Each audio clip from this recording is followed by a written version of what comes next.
শীতের রাতে গ্রামের এক কোণে ছিল এক পুরনো জমিদার বাড়ি।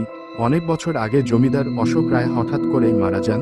তার মৃত্যুর পর থেকেই লোকমুখে শোনা যেত, প্রতি রাতে বাড়ির ভেতর থেকে অদ্ভুত শব্দ শোনা যায়, কখনো হাসির, কখনো কান্নার। কেউ কেউ বলতো জমিদার বাড়ি নিশির দখলে চলে গেছে। এক রাতে সাহসী তরুণ অরূপ বন্ধুর সাথে বাজি ধরে বসে সে সেই জমিদার বাড়িতে এক রাত কাটাবে। রাত 10টা, হাতে একটা লণ্ঠন নিয়ে অরূপ বাড়ির ভেতর ঢোকে। দরজাটা শব্দ করে বন্ধ হয়ে যায়। শুরু হয় তার রাতের ভয়াল যাত্রা। প্রথম 1 ঘন্টা কেটে যায় শান্তিতে, কিন্তু রাত বাড়তেই বাড়িতে শোনা যায় এক নারীর কান্না। অরূপ কাঁপতে কাঁপতে উঠে দাঁড়ায়। সিঁড়ির নিচে দাঁড়িয়ে সে দেখতে পায় এক সাদা শাড়ি পরা মহিলা ধীরে ধীরে উপরের দিকে উঠে যাচ্ছে। আমার ঘর নিলি কেন? আমার শান্তি নষ্ট করলি? এখন তোকেও আমার সঙ্গী হতে হবে। আয়নার ভেতর থেকে মহিলা ধীরে ধীরে বেরিয়ে আসতে থাকে। অরূপ চিৎকার করে পিছনে ছুটে পালায়, কিন্তু দরজা বন্ধ, জানালা বন্ধ। সে কাঁদতে কাঁদতে এক কোণে চুপ করে বসে থাকে।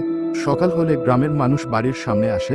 তারা দরজার বাইরে অরূপের চিৎকার শুনেছিল, কিন্তু ভিতরে ঢুকতে পারেনি। শেষে দরজা খোলা গেলে দেখা যায় ঘরে কেউ নেই। শুধু মেঝেতে পড়ে আছে অরূপের খালি লণ্ঠন, আয়নায় লেখা, আমি পেলাম আমার সঙ্গী। আজও কেউ সাহস করে সেই বাড়িতে রাত কাটাতে যায় না। নিশির ডাক এখন